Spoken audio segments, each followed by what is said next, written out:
ask you one simple question. Have you ever heard of one masjid project that was not completed? Tell me one example in this entire country where a masjid had a project in mind that was not completed. I mean, churches and synagogues go out of business all the time. Actually, who is the number one buyer of abandoned churches?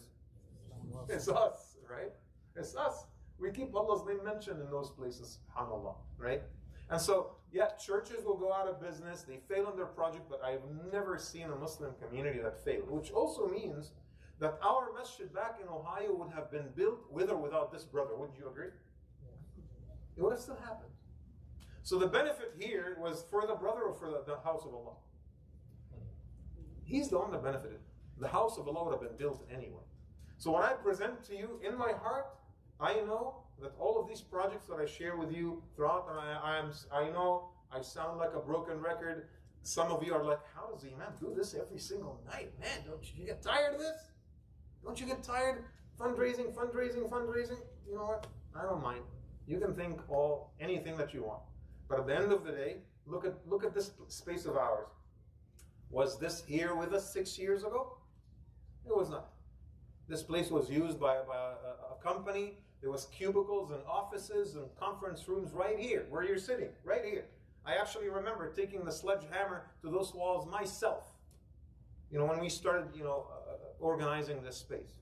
So, with all this fundraising efforts that some of you may not like, with all this incessant appeals, with all the text messages that you receive from me, with the updates every single night, did it work or not? And with the grace of Allah subhanahu wa ta'ala, this one will work as well. With your contribution, or without. Okay. But your individual participation only enriches you and not the house of Allah subhanahu wa ta'ala.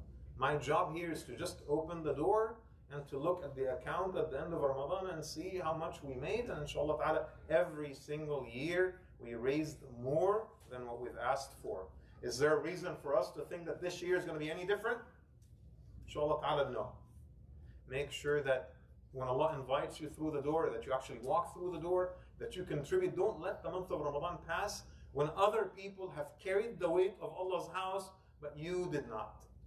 And you keep saying to yourself, well, somebody else is going to do it. Well, Allah subhanahu wa ta'ala wants you to do it too. Proportionate to your blessings. So go on Zelle, go on Venmo, go on tarbiyah.org right now and make your contributions, or text me and give me your pledge. If you're waiting for the last 10 nights, that's fine too. It's between you and Allah subhanahu wa ta'ala. But let's make it work.